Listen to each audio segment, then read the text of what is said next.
Our dear Father in heaven, we're grateful to be gathered here today. We are grateful for this country that we live in and for our state and for our city.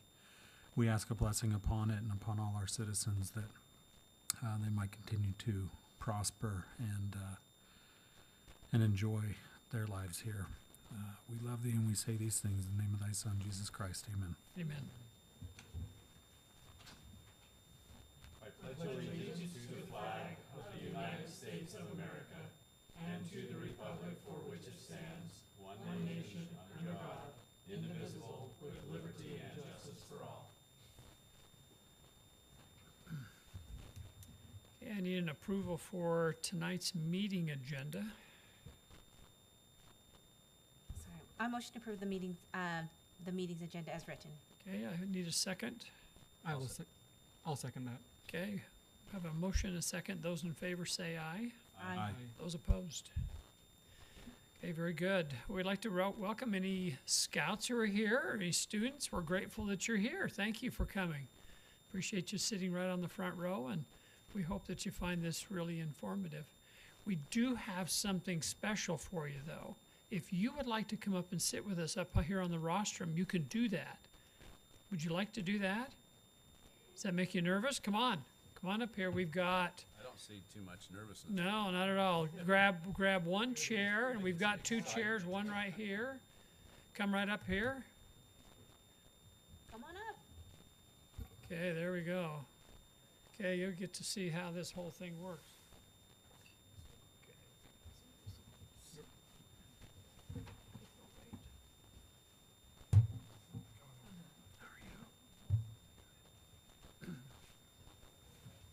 How you doing? Good. Okay, they're going to lose their interest right now. They just found the candy drawer. Okay, if anybody would like to make a comment from the citizens or from the city, we welcome it. We have some papers out in the foyer we ask you just to fill out, and you're welcome to bring that up to Kim, and we'll give you a chance for 3 or 4 minutes to speak to the city council. So we welcome that and have had some great success with it. Okay, very good. Is there any public comment to be made? None? Alrighty. Very good. Then I need a motion for an approval of the consent agenda or an amendment to it. So I'll make a motion to approve the consent agenda with corrections to the October 7th, 2025 regular meeting minutes, changing the cost of a traffic signal from approximately $100,000 to approximately $400,000. I will second that. okay, I have a motion and a second. Those in favor say aye. Aye. Those opposed? Okay, very good. All right, Carla, we'll have she was kind enough to come into this meeting rather than the last meeting, so we appreciate her doing it. So, Carla. Sound like I had a choice. Well, I'm trying to be nice. I know, I appreciate it, thanks. Like you said, I had a rough weekend. All right, so on July 15th, we came to the council of staff with a recommendation to consider going with a community reinvestment area. At that time, we discussed TIF financing, tax increment financing, and the basics of a community reinvestment area. The council's instruction was to go and to do some public outreach with those properties that would be impacted or were within the boundary that we were considering, which was along Main Street from the northern border to 800 South. Yes. We did that. And we did a hard mail to the property owner of record for every property along that area. And then we also had collected quite a few emails of property owners through the reframing downtown process and the master small plan process, and also the North Main Street. So we emailed to them, we sent out these hard mails. We did not have a lot of returns other than they were duplicates to a property owner who owned more than one parcel. And unfortunately, we still did not have the turnout that we hoped, but the turnout that we had was very engaged. So we held 2 meetings on the same day. On the 30th, we had one in the afternoon, and then we had one directly after the workday. The one in the evening I was really excited about, because we actually had a couple of people who owned single-family residents who attended, not just business owner or commercial property owners. And we were able to clarify a lot of what their concerns and some of the myths regarding these type of projects. We had about 20 attendees between the two meetings. We also had outreach from a few that were not able to attend the meeting, and we spoke with them directly. And then, once again, the slide deck was sent out that we presented to them at the meeting, was sent out through the email process again. And although the attendance was not what we had hoped, we did feel that a lot of good questions were asked. A lot of key property owners came, ones that had expressed concerns about these types of projects in the past and wanted to clarify some things. So that was good, because we had that opportunity to answer their questions and to clarify any myths that may be have been perpetuated over the 20 years of these TIF districts being in state code. So that being said, we felt that the consensus from those that we spoke with was that this is a good thing, that we are at least supportive of seeing where it goes. And having the opportunity to see what would come from a survey area and going ahead with the formal steps. So I'm here before you tonight to kind of walk you through what that process would be. There is a draft of a resolution. The code language from the state is really convoluted. And so one of the questions that Josh had as I put this together is this resolution doing the study area or doing a plan? And the language from the code basically says, go forth and do a survey area, but in the resolution, you also have to give authority for a plan to be created as well, or a proposed plan. So that language is included in that resolution. We would go with the resolution. The RDA board would have to do that, not the city council. And then the city would go ahead, moving through that with getting a consultant, or determining whether we were going to do it in-house, which we have weighed a lot of the options and don't feel that would really serve the city well to do it in-house. But then the study would be completed, it would come back, it would be reviewed, the council, the RDA board would review it. The plan has to be available to the public to review for a minimum of 30 days, and to be able to take public comment on it, and to make any concerns about it. So there's ample opportunity throughout the process for protests against the plan. This initial public outreach we had is certainly not the end-all be-all for the public and those property owners that are impacted to be able to speak out. Then I also included what a plan must include. Now, the one thing that I did do that I don't want to make you think I snuck it in there, in the resolution there is a statement that the study would include a development impediment survey or analysis. So explain what that is. It's the old blight study. And I thought that I had included, and I apologize, I will get it to you, a list of what is in the code for the development impediments and what must be found and what that criteria is. If we don't have it in the initial, we can't go back and add it.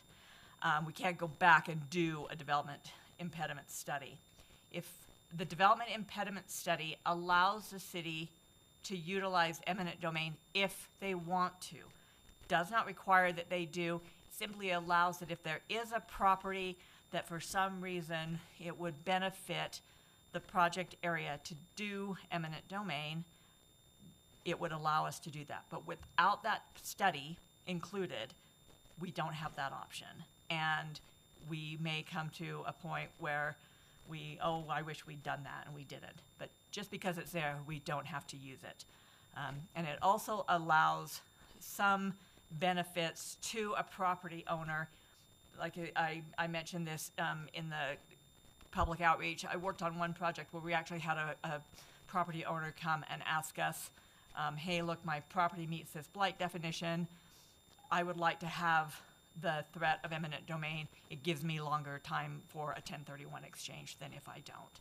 So there are some benefits where a property owner has asked for it, it's just something that allows us some flexibility, does not require us to use it in any way. So that is also in the resolution, because that statement has to be included for us to be able to include that in any study. So that's basically it. And now, so it would just go with your direction as to whether or not we should move forward with getting the redevelopment agency board together and working on getting the resolution adopted. So you're here not for official approval No, of the no, resolution, it's no. just for a report to let us know that you're moving along and you're Yes, that I did what you progressing. told me to do, which Yeah. is, I would like that on the public record, that I actually did what I was told to do. And that, So and that we're, noted. yeah, and that we're following up with that. And we would move to the next steps. Okay, what questions do you have for Carla?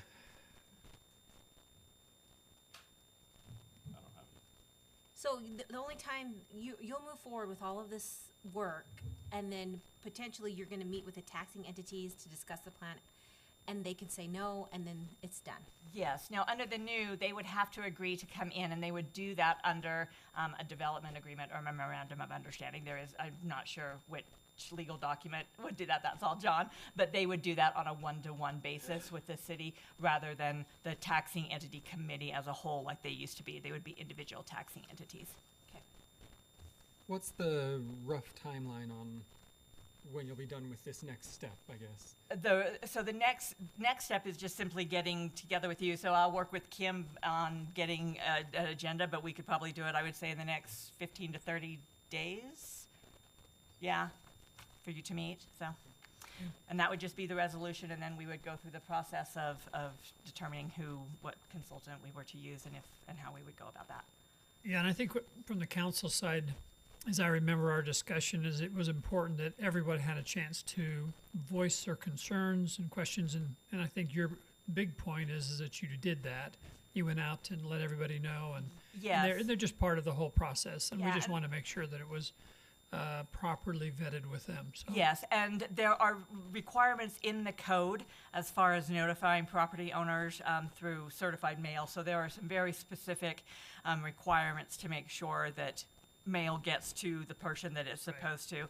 And we'll, of course, have to abide by all of those. And knowing that there were certain property owners who in the past had had concerns, we reached out to them specifically and had some really good conversations. One particular couple who owns a business on Main Street that had some real concerns reached out to me. They were not able to be to the meeting. I met with them one-on-one, clarified a lot of things, and they felt much better about the way the law is now than it was back in the day. So, very good, so I felt that we had really good open communication with them. good. Thank you, Carla. All right, thank you. Appreciate it. Yep. Carla? Okay, Jason, you're on.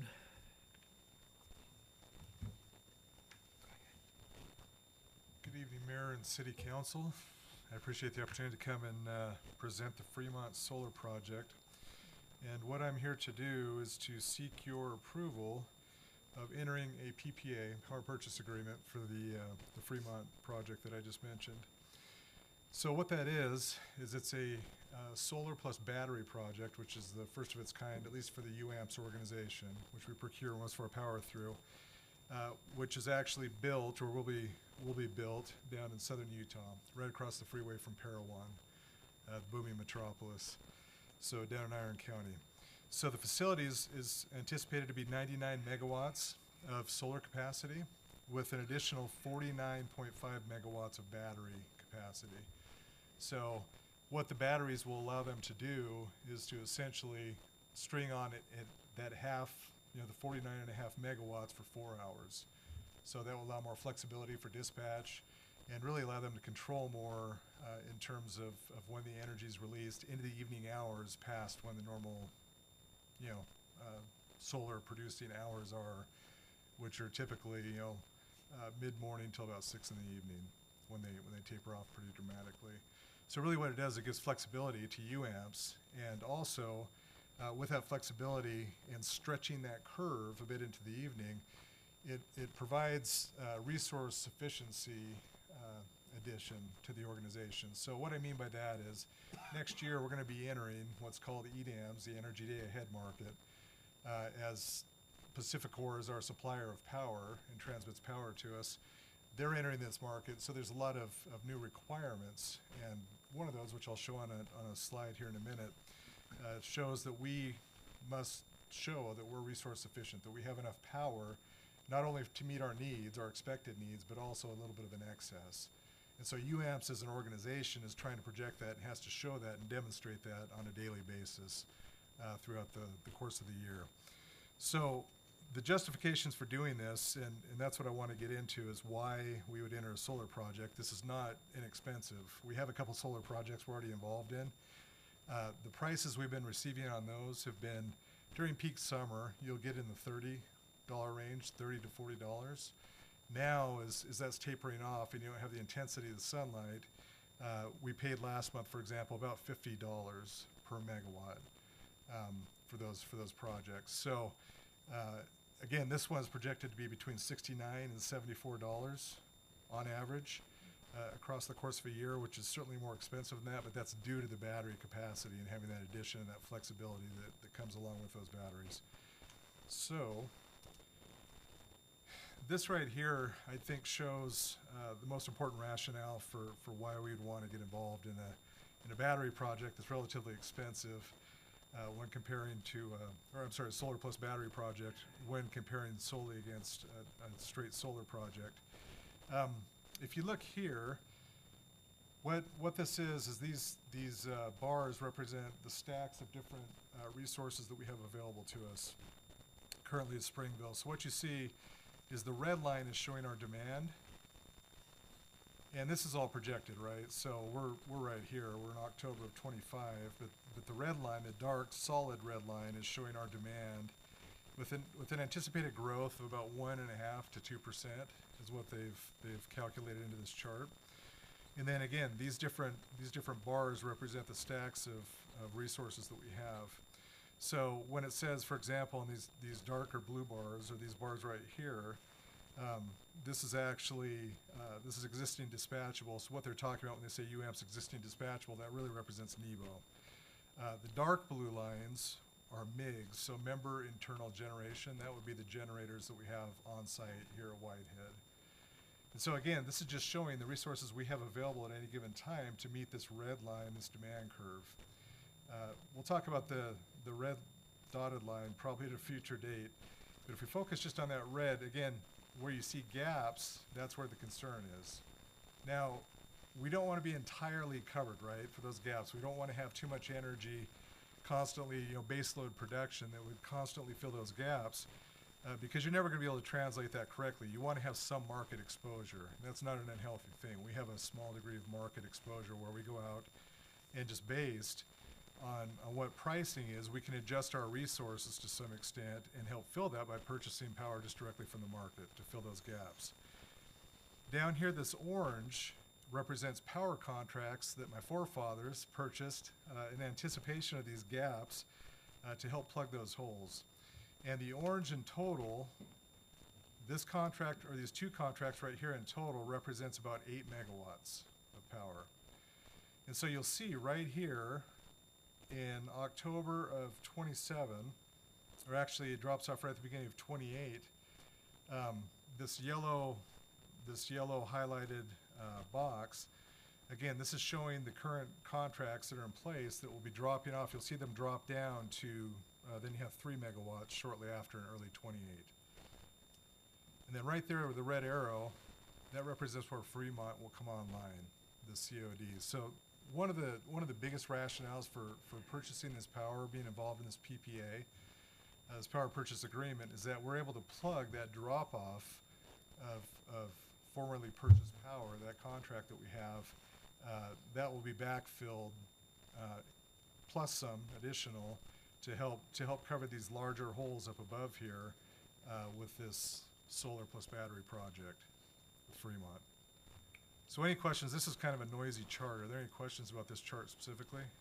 Well, I'm not sure I have a question about the chart specifically, but just a question about why, if solar is so expensive, why are we filling the gaps with solar instead of some less expensive product? Yeah, it's a great question. And that's one of the, so it's interesting. I was at a UAMPS meeting last week, and Scott Messerschmidt, who is one of the main people there at UAMPS organization, responsible for procuring new resources. There's really no other projects coming online.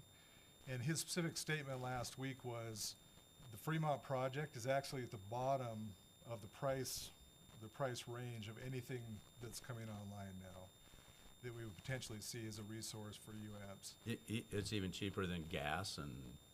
Well, because there's no gas projects coming online. Those Oh. are usually very large. And so we have the two that we talked about earlier this year. We talked about the base load facility that we'll be getting in, but that won't be online until 2031. The peaking plant, which is going to come online sooner in 2029, that will have a price of about 120. Wow. Our current NEBO price is about where we're at with Fremont Solar. Our current NEBO price, what we paid last year on average, was about $70. So it's very similar to that. So yes, it's expensive for solar. It's expensive because you have a limited time frame in which we're able to produce, but there aren't a whole lot of alternatives, to be honest. And UAMPS right now, not that we can't go outside and look for additional contracts, power purchase contracts or things of that nature, but UAMPS right now is solely focused on these two big projects that are coming online because it's really going to be an all-hands effort trying to get those going. Are there any limits to the amount of renewable energy that we can use as a city? No, not specifically, and I don't know if there's been a consensus as to how much we should, if there's a set target. There's never been that established, as far as I know, since my time on the council and since my time here. Has there ever been, Troy, like a set percentage? There's never been a set percentage. There's some language in the general plan about kind of examining those kind of resources, but that's about it. Yeah. We have a couple wind projects that have performed very poorly. The price has been very high, and the capacity factor, so what they in theory are supposed to produce versus what they're producing is like 15 or 20%. Are we out of those now? Well, we're not. We're going to be with the passage of the One Big Beautiful Bill. That's the reason that solar is so timely right now, or so important, because those incentives drop off, the tax incentives for the developers. And so it's like, if we don't get this to the finish line soon, then there won't be any more of these projects coming. We've watched like the price of solar and especially solar plus batteries really drop over the last, even just the last couple years. Is this the first project that we are doing that includes a battery storage component? And being part of this, does it kind of set us, if the price continues to drop and eventually maybe solar and battery does become one of the cheaper options, does being part of this kind of set us a little bit ahead of the curve where we can kind of start learning how to use those resources? This is actually, that's a great question, Councilman Millsap. So in my mind, it's the first one UAMPS has done with a battery component to it. There's certainly been other ones. Heber City's done a lot of investigative work, and they've done partnerships with companies. They do a lot of battery work up in Heber. Provo has done some pilots. And speaking specifically to Travis Ball, who was the director at Provo, and now he's the head of UMPA, a sister organization to UAMPS. He said specifically, when I told him the battery price, he's like, it's a bit high so it's a couple bucks higher than typically. Part of that, I'll get back to your question in a second, but part of the reason the price of $13 to $14 is a little bit higher is because of the uncertainty around tariffs. So there's actually a variable built into this where the tariffs could increase the cost slightly, in that $13 to $14 range. It could change the price based on what the tariff impacts are on those battery costs. I think what it does for us is, yes, it educates UAMPS as an organization. UAMPS will be pulling the levers. They'll be controlling and deciding when to run or use the battery output versus curtailing based on what the market is doing, what pricing is doing. So certainly as an organization, I think it's going to be informative and help us. And we're such a small position, and UAMPS is, this isn't a huge project for UAMPS generally. I think the combination of those two is really going to help and be informed, because batteries are coming, and they're going to be much more widespread and much more deeply entrenched, I think, in power systems in the future. We were down at the UAMPS trip down. We went down to go see CAISO, the California Independent System Operator, and they were speaking specifically about how much battery capacity has come online. In fact, Tesla did an exercise a month or two ago where they had all their battery walls. They communicated somehow online, got the group together. They put all that power back into the grid at one time, and it was significant. It really, so CAISO's argument was, well, hey, why didn't you tell us you were going to do this? Because it was, I want to say, 400 or 500 megawatts of power that came back in due to batteries. There's a lot more uses for batteries than just simply backing up a solar plant. They're talking about having isolated battery installations at like choke points in the grid where you could feed power in where there's congestion typically. So yes, I think it helps us. It gets us on that road to understanding batteries better and how to use them and effectively implement them in these markets. So, Okay. Jason, I got, Well, I go just ahead. want to just jump into both those questions, and you may have already said this in your presentation, but just to reiterate, one of the other positive things, even though you're potentially paying a little more at the front end, there's no escalator on these costs, and so in owning it over 20 or 30 years, you'll have flat power costs. You're also saying, well, what are we going to be paying in 2030 and 2040 and 2045, and what will that resource look like cost-wise out 20 years from now? And it almost certainly, given our last presentation in the work session, inflation is still here. That'll make it look much better in the long term. That's a really important point. Thank you. So Rocky Mountain Power does something interesting. Have you ever considered incentivizing citizens to put batteries in their homes to where they are able to store, with a solar system where they can store it? Because that's what Rocky Mountain does, is instead of buying into a solar bank, they get the citizens to put it in their home and be able to feed it back into the system.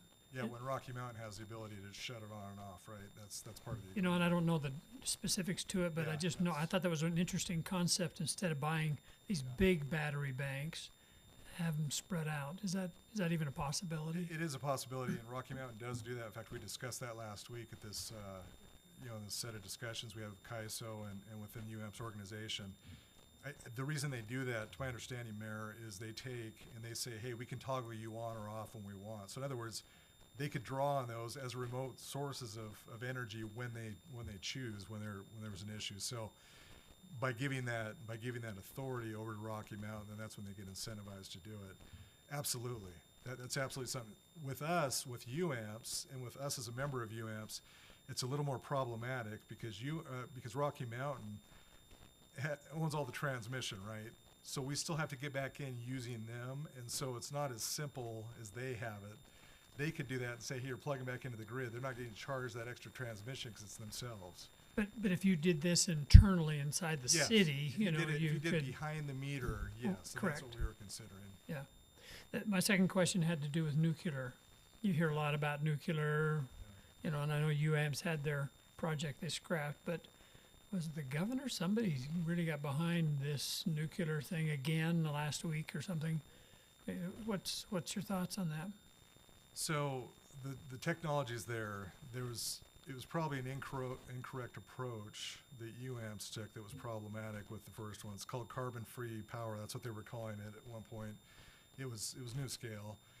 They had issues because they went in almost as a developer investing in the technology. That's a difference, or a significant difference with the approach now. Like, this is a PPA. We're not buying the panels. We're not buying the project. We're simply taking the power off, and they have to guarantee giving us that power. They have to pay a penalty. And we're paying it at a fixed rate for 25 years, which is a much more advantageous way to look at it. The way UAMPS approached it before, a lot of members ended up getting hurt in that because, again, we were investing in the technology before it was fully vetted, and there's so many regulatory hurdles. The technology is there. small modular reactors. There's been several companies that have them patented and designed and are ready to go, and they've received approval, I think, on even a few. And you see some of the big plants coming back online that they had talked about scrapping because of the data center drive.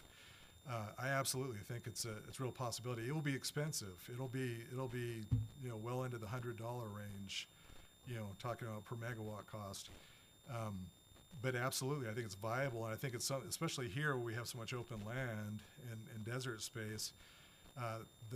One of the designs I've seen, they have them buried. They're all self-contained. There's no additional water required for cooling. Well, there is, obviously. They have to cool it. But when they shut down, if there were to be a meltdown or an event, then literally it shuts down. It's already underground, and there's no leakage or anything. It self-contains, and so that you don't have the problems or the concerns about a meltdown, like they've had in the past with some of the facilities. So the governor has said and stated that that's one of the drives or one of the sources they think is going to be big. Okay, thank you. Yeah, hopefully that comes to fruition and they start lifting some of the red tape, because there's, like down in Georgia, Southern, the big utility down there, they had a nuclear plant they were trying to put online, and it went double. It was supposed to be online within like a decade. And Oh, yeah, well. the cost all overrun, across the the cost country. overrun was like 100 times what it was originally anticipated to cost. But Yep. yeah, so I think there's certainly some good options. And going back to batteries, I mean, as the technology evolves, Troy brings this up frequently, as the technology evolves, batteries could totally change the landscape of the industry. As the costs come down, as the longevity increases, and they're more efficient, we do tremendous things with batteries. You really could. I have an off-grid cabin, and I know exactly what you're talking about. That's right. Okay, other questions? Yes, Mindy? So this is a 25-year agreement at a flat rate, and then it starts in 2028? December, When we start using. Yeah, so the commercial operation date is December 31st, 2027. So yeah, right at the beginning of 2028, when our other contracts drop off. If they don't meet that deadline, which is about 2 years off, I guess, if they don't meet that deadline, there are penalties for a certain length of time. They're not unlimited, but it's like $21,000 or $22,000 a day they owe UAMPS if they don't perform or have it functioning by that time. Okay, excellent. And it's a 25-year PPA after that point. Okay, other questions for Jason? Okay, I'll entertain a motion then. I motion that we approve resolution number 2025-35, authorizing Springville City to enter into the power purchase agreement to receive 8.57% of the 99 megawatt expected Fremont Solar project output. Okay, it's a roll call vote. Mindy? Yes. I think Oh. we need a second. Oh, Well, it would be helpful, wouldn't it? Sorry. Thank you for that. I'll correction. second. All right. Okay, a roll call vote. Mindy? yes. Mike? Yes. Jake? Yes. Logan? Yes. Okay, very good. I'm sorry, Mary, you beat me to my punchline. Can I say just a couple other quick things? Yeah, sure. Just want to make Yeah, sure. yeah. Oh, I didn't mean to cut you off. No, you're fine. I'm grateful to have it move. That's good. Utility board reviewed this. We brought it up back when we talked about resource Very good. efficiency back at the beginning of the year, but they went through and I think there were 10 of the 13 members there, and it was unanimous. They forwarded it for your review and a recommendation that you approve it. I'm trying to think if there's anything else on here. Yeah, that was just the recommendation to let us enter into the PPA. So thank you. Well, for and your we time. should have asked about the utility board and got their approval. So I'm glad that you're coming here after that. So thank you. Thanks. Okay, Miss Laura. Or Josh and Laura.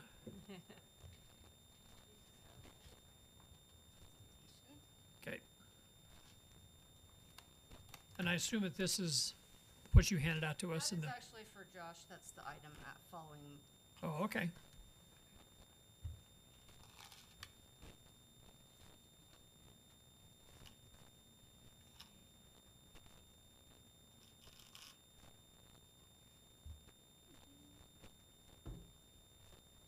Hello.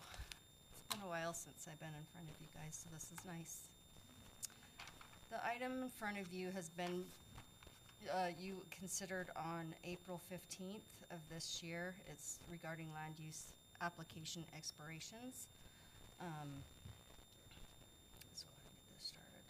The ordinance overview was, it's gonna add a new definition for what a land use application is, which is, I will read it to you if I can see, I didn't bring my glasses. It's a application required by a municipality and submitted by a land use applicant to obtain a land use decision, so. It also, the ordinance covers the extension request procedure, which is a written request for a 90-day extension before the original 180-day deadline expires. There's consequences of non-approval. The application will expire and the termination of any vesting rights occurs.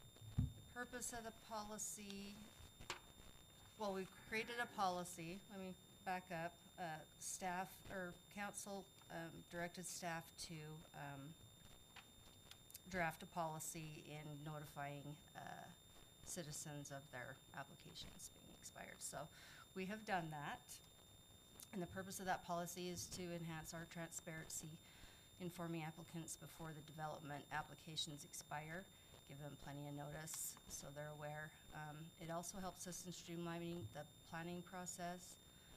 Timely notifications help the applicants act promptly, reducing reapplications and also administrative workload. It fosters better communication by structuring notification, enhanced communication, leading to more predictable outcomes. And a commitment to fairness. It assures fairness and accountability for all stakeholders. The scope of the policy, it's applicable, it defines the applicable application types, which is all land use development applications. The comprehensive oversight is consistency across diverse development projects. And there's a notification timeline and method, two-step notification. We're gonna first notify the applicants 30 days before expiration, and then also a final reminder 7 days. That will be via email, mail, and the city's online permitting portal when applicable, which is usually the case. The content of the notification, I don't really need to go through all that. The application, obviously, original submission date and the expiration date. Required actions will be the notice outline required actions to maintain or extend applications.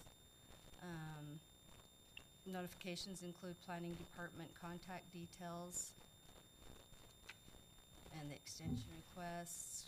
Criteria: applicants must provide valid delay reasons and ensure compliance with zoning and development standards.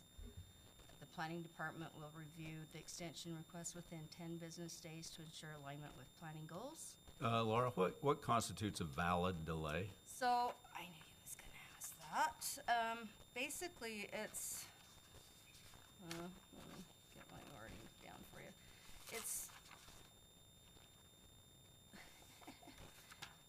It's, it's pretty much anything that shows that they are making an effort towards development.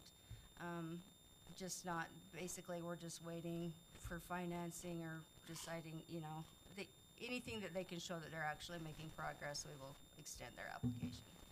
The ones that we're trying to put beyond or close out are the ones that have sat on the shelf for 2 years and we're wondering, are they gonna come back? You know, so we can close those out and move on, and the codes change. If they do come back, things have changed and we have to like go back to an old code because they're vested. So it's just to kind of clean out our coffers and make things better for everybody, the applicant as well, because I think sometimes they probably forget they even have an application in. So. Probably. How many existing applicants would this affect right now? I would probably say a dozen, maybe, that are really out there. But some of those might come in and actually get the ball rolling again too, so. Yeah. Once we get those notifications going. So I remember when this came up before, John, I had asked you how many other cities are doing this. Did we get the answer to that? I do not know that. I do apologize. I do remember that question, and I don't know. And I wasn't here that night, but I can kind of touch on it because I did the research. Salt Lake County does it. Payson has one. Saratoga Springs. There was 4 or 5 that we're pretty standard across the board. This is a matter of interest kind of with the legislature this year, because most cities expire it, and developers don't like it, in the sense that it puts a deadline or pressure on them to perform. And there's a balancing act. There's a significant cost to doing development, and if you've put a lot of engineering in or design work and then have it expire and basically have to redo it or restart it, that's a significant impact. So I think it's likely, there's been discussion at the league's policy committee level that there'll likely be some legislation on this in the coming session. Yeah, and as for me, I don't even care if it's 270 days or whatever. You're trying to make it so that there's movement or there's some sort of a timetable that is workable. You're not trying to put any pressure on them or cut them short. It's just communication mainly. It's communication and making it so those that are actually sitting on your shelf that there is some movement one way or the other, and just tell us and we can certainly work All with on you. the same page, yes. So you're gonna have multiple, valid reasons for extensions? Yes. Okay, great. So basically, I'll touch on that again, as far as, what those are. It could be like, wish I would've brought my glasses, like they need to secure additional permits from UDOT, or they're waiting on some other land engineering sensitive, like wetlands. type Environmental stuff or- that yeah. takes longer than 180 Yes. days. So obviously we would give them an extension. How many, is it only one extension, or can it be multiple if they're showing that they're moving forward? It says a 90-day extension, but I think within that time, once they get moving again, then once it just sits, like, it's not going anywhere. We need you to do something. So, one way or the other. And we'll work with them. It's case by case. You can't just say every case is going to be, they're all gonna have different. But the ordinance allows them to have multiple extensions if so warranted. It looks like to me the language only allows for one. That's Right what now, I saw when I it just read says it. Yes. one, But you could definitely. And wasn't it just one 30-day? No, it's 90. one No, 90-day. we notify them 30 days prior Oh, to that's the what it was. expiration. It's 180 days is So the initial term. The only thing that is a case by case, but I don't feel like, that's very helpful to the person the developer or the person who has the application in. I feel like we need to be consistent across the board, and that will help you guys and it will help the people who are applying for these instead of a case by case basis. I feel like, in the policy, we do need to say that you can have more than one extension, based off of, your communication back to the city, the planning department. And then, I think that just it needs to be, clearly written out so that both parties can understand it, and it doesn't lead to something where, well, this is what I thought, or this is what I thought, that it can be a little bit more clear. So on clearly stated. number 4 of the policy, there's the extension request criteria. There is some listed there. Uh-huh.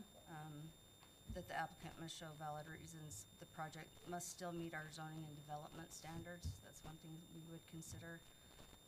The applicant has demonstrated intent to continue development, so basically, yes, we're still interested. Okay, we'll extend you. No significant changes in the land use policies or surrounding conditions have occurred, which is kind of obviously notice the development standards, but any surrounding areas developed might affect their application. And the extension will not negatively impact the public or welfare or infrastructure. So those are kind of our guidelines that we've listed. Are there any specific ones you can think of that I would need to add? I mean, I was just thinking of the quantity of extensions that they can request. So after the 90 days, their first extension request that they did, then they can get another extension request and continue to do that every 90 days up until their study is done or Right. their engineering's done. Yes. Okay. I'm comfortable with that. Yeah, I just think the wordage should reflect Yeah. that, not just one, because then I think we're kind of held to it if that's what we say it is. So do you want that put in the, Want it in the ordinance or Ordinance. the Prefer it. policy? I think it's in the policy. okay? I think we have a couple people that would like that in the policy, so, for the ordinance. Yeah, it would need to be in the ordinance in order for it to be valid, so. Okay. And I wonder, I mean, what is I think one thing that we need to talk about on our end as well is what is a good timeline. 180 days might be good for a site plan. It might not be good for a complex subdivision, though. And so there's a couple of things to really look at on our side as well. And so let us, if it's okay, continue this to a future date and let us look at it and come up with some better dates. But in principle, Laura, I think you've hit the nail on the head. I think we're very supportive of what you're doing, so. Yes. Because the idea is to move people along that are stalled out, right? It's not a gotcha to people who are Yeah, working their we way want through them the to program. continue with their Yep, development. yep. I Yep. also want to clear their files off my desk. Definitely, yes. I think we One get way or the that. other, Yeah. to the permitting process, so. And this has been a huge issue in some jurisdictions where things have been there for decades, and then they decide they want to, and then they have to figure out what the law was when they applied because they're vested in the law they applied, and it can become pretty ugly. And so I think this is an appropriate thing to put into place. As Troy said, we got to follow what's happening this next legislative session. But maybe 180 days and 90 days on top of that might not be enough time for some of these. So we just need to sit down and consider a little bit And more. on that note, we do have a goal to process applications within, like, have them usually within 45 days to get their approvals. So 180 days is very generous Yeah. in the application realm. Lots of times, though, it's not on our side. It's No, on the other exactly. side. Sure. Yeah. Again, alls they would have to say is we're still working on it. Yeah. Can I ask, and maybe this is kind of the same question that Mindy asked, but like, do we need to spell out more specifically those criteria that we have, like what counts as demonstrating intent to continue, and things like will not negatively impact public welfare? Is there like a particular definition of what counts as an impact to the public welfare? Like taco trucks on the Allen's block, is that a negative impact to the public welfare, or I think it's a positive impact. right, depends on who you ask, but like do we need to I guess be in a little reference more to specific about? actual an application, there probably isn't much harm to the public welfare if it continues on, or we wouldn't have accepted it to begin Okay. with, but So, but mostly I'm just But if wondering, like, some to big cover red ourselves, flag, do that we would need catch to it. be a little more specific? sure. we Or, can and maybe break that's it down a few. question that John would know Well, more. In anything dealing with ordinances, it's best to be as objective as possible. And so if you're getting into subjective criteria, sometimes it's better just to say, hey, if you come in and you meet the timelines for something, then you get that situation, just because that's where you get into the legal Right, and that's what I worry about. complexities and possibly battles. So, Okay, very good. Other comments, questions for Laura? Okay, very good, Laura, thank you. Thank you. Laura?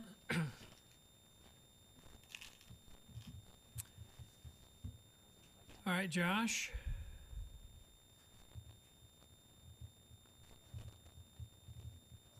Yes. Oh, sorry. Do you guys have to go? Have you guys got enough sugar in you? Well, thank you for coming. This has been really a lot of fun to have them up here. Oh, yeah, absolutely. Did they what? He was very respectful. I kept trying to No? give him more, and he wouldn't. He's your dad, your It's okay, it's okay. They might be on a sugar high for a few hours, but it's all good. Thank you for bringing them. Yep, Thank you. yep. Yes, Kim?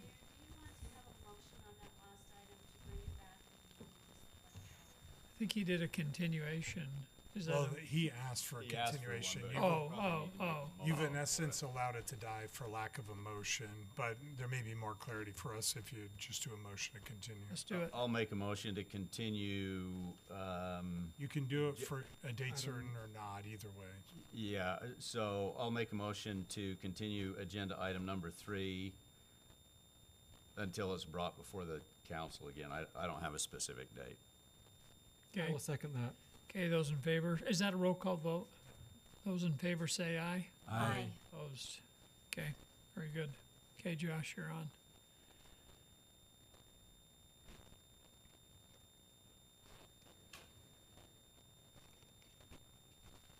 thank you. this is another amendment that helps clean up the administration of our code. Lars really ran with this and asked me to really do the presentations before Planning Commission and City Council.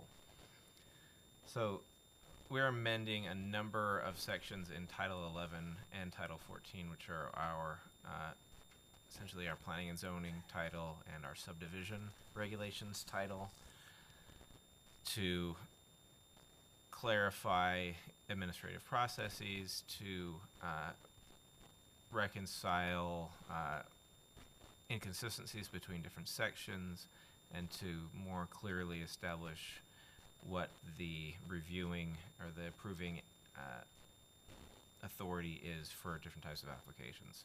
So this is the big long list of sections that we're proposing to be amended.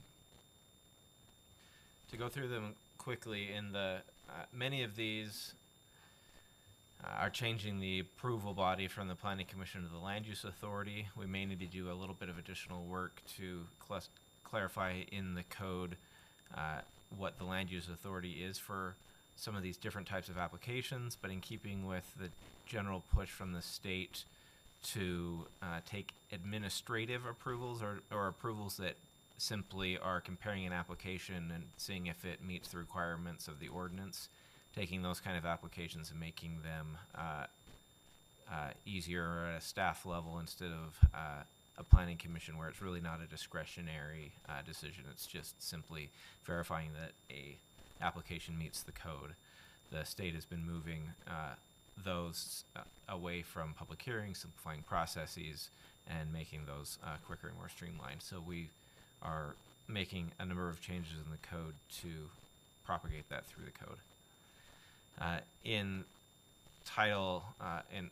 Chapter 5, we're getting rid of all the references to the lakeside overlay because the lakeside overlay was actually never applied, and it sounds very close to the Lakeside Landing Special District overlay, but it's actually not.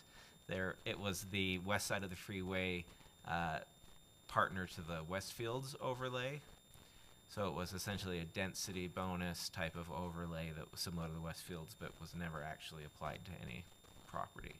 And so we're getting rid of that so that we can get rid of the confusing references to two different things that sound like the same thing. So is it all gonna be under the Westfields overlay? So we're just No. taking out The lakeside overlay was never actually applied to any ground.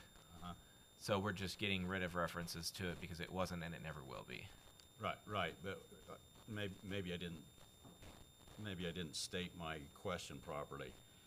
So because we're taking out the lakeside, for example, you've got these redlined items in here, the purpose of the Westfields and lakeside overlay, so everything's just gonna be the Westfields overlay. Is that right? Everything that is the Westfields overlay today will remain the Westfields overlay. And lakeside, Was never used. okay. So we actually never used it. So is there a lakeside landing overlay? Yes, and that's an entirely different thing. Okay. Yeah. I just So- wanted to make sure I was clear Yeah. which one was Well, what. I see that you've redlined out Westfield's overlay in the table for the maximum density bonus. This is page, the zoning district table, baseline density. Maximum density with 40% bonus, Westfield's overlay is redlined out, even though it should still stay in there? Well, that's because the article is titled Westfield's Overlay Regulations, and so the Oh, table it's just only the applies to the. redundant? Gotcha. yeah. I was just making sure that some things were redlined, some things were not, but if it's redundant, then I So understand. Josh, in number 5 also, there's a section in here on parking. And you left a little bit in and took a little bit out. It's under 11-5-404, number 2A. Yes, we're taking out all the references to the lakeside overlay. And that's what that is. That's as far as parking goes, and that's the reference to that. Yeah, because we never used it. It's not on the map. There are no parcels zoned with the lakeside overlay. We're just taking out all references to the lakeside overlay. Got it. Okay. So there's no actual change in the parking, they're just taking the terminology out. Yes. Yeah. Okay. We're taking out the thanks. reference to a rule we never used. Yeah. Okay. Yeah. And sorry, can you remind me, you haven't defined what the land use authority, who that is, what that is? There is a definition that applies to subdivisions and preliminary and final subdivisions, but John is kind of evaluating with us as we work through this, the state code that makes it, seems to say that we need to be more specific about what it is across all application types. Okay, so that, I got you. Okay.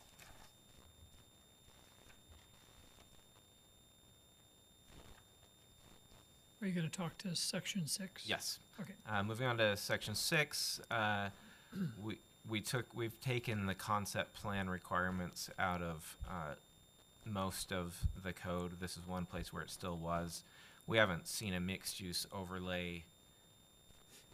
I think we only have one mixed use overlay in the city, and I doubt we will see one again prior to our code overhaul, but that did previously require a concept plan.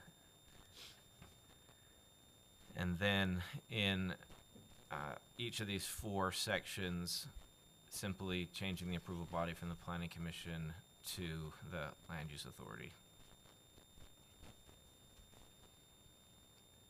In Title 14, Chapter 6, Section 100, we have a whole section of regulations about condominiums that we're totally taking out because the state code governs that, and we previously had duplicated the state code in our code, but the state code has been amended and we have amended our code. So to make it easier and to kind of follow one of my code rules, I don't have many, but one of my code rules is don't duplicate text. If you're referencing something, just reference it. So then if it changes, you're still good, unless they change the numbering, and then you've got to go fix the reference. But here we had copied it in whole cloth, and that's not the right term. We had copied it totally and had gotten out of date. So we're just getting rid of it and referencing the state code. In Lakeside Landing, we're making the subdivisions in that code align with the way we handle subdivisions in the rest of the code, which is that those subdivisions are approved by the Land Use Authority. The background on that is that when we did Lakeside Landing Special District Overlay, the applicants, the group of developers, were very interested in advancing the code and getting that project entitled. And so we essentially just copied our administrative section out of our code, like how do you get things approved, and put it into the Lakeside code with some changes to make it work with the Lakeside code. And so that violated the rule I just told you about of don't copy stuff, because now the state has changed all the way we handle subdivisions.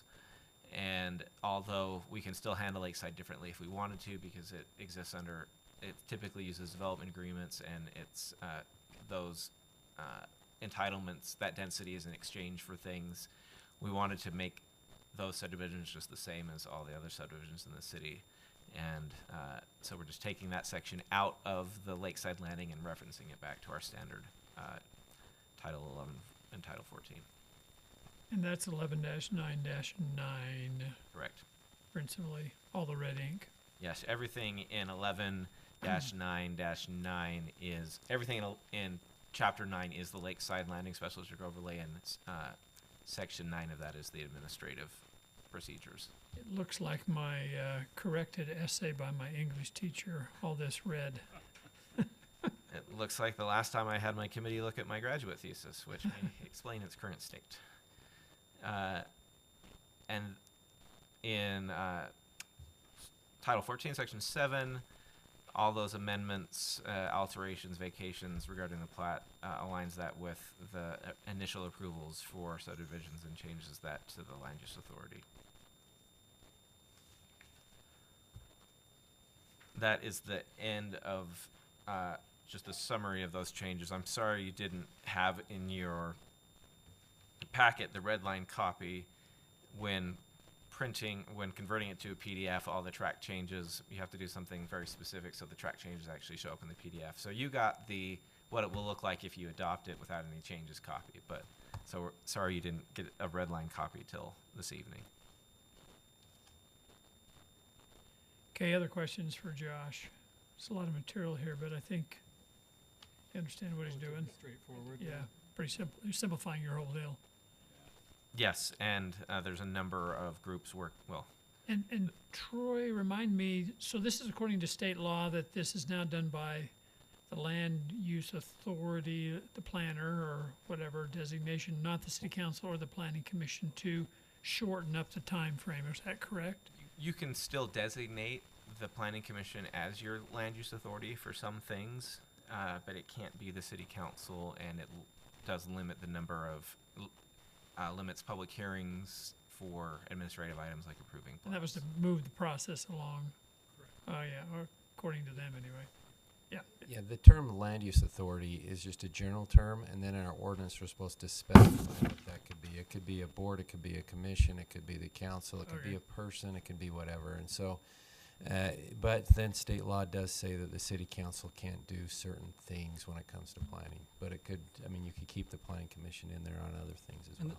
I just want to make sure I understand right. Depending on the item, the land use authority in charge of that particular item will be different.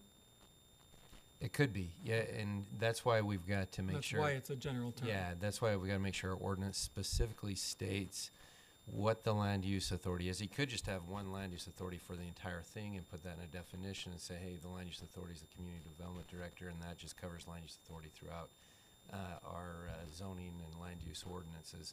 However, if you don't do it, the way that the code, the state code reads is it falls back to the city council. And so if we don't specify, but we use the term land use authority, then you become the land use authority. So you're gonna come back and revise this and put the definition of who the land use authority is? Yes, I think we At a just later need to be date. a lot more careful of, like, make sure we have, because we do have currently, the Board of Adjustments is a land use authority, the Planning Commission is a land use, everybody's a land use authority, anything that gives some kind of direction or decision on land use. Okay. Other questions for Josh? Can I make a motion? Please. I motion to approve ordinance number 20-2025, amending Springville City Code Title 11, Development Code, and Title 14 Subdivision Regulations concerning development approval processes. I have a motion. I need a second. I'll second. Okay, thank you. Jake? Yes. Mike? Yes. Mindy? Yes. Logan? Yes. Very good. Thank you, Josh. Well done. That'll make it a whole lot better defined, so simplify. Okay, anything else we need to go through? Okay, I'll entertain a motion for adjournment then. I'll make a motion to adjourn. Second? Second. Those in favor say aye. Aye. Vote. Those opposed? Okay, thank you.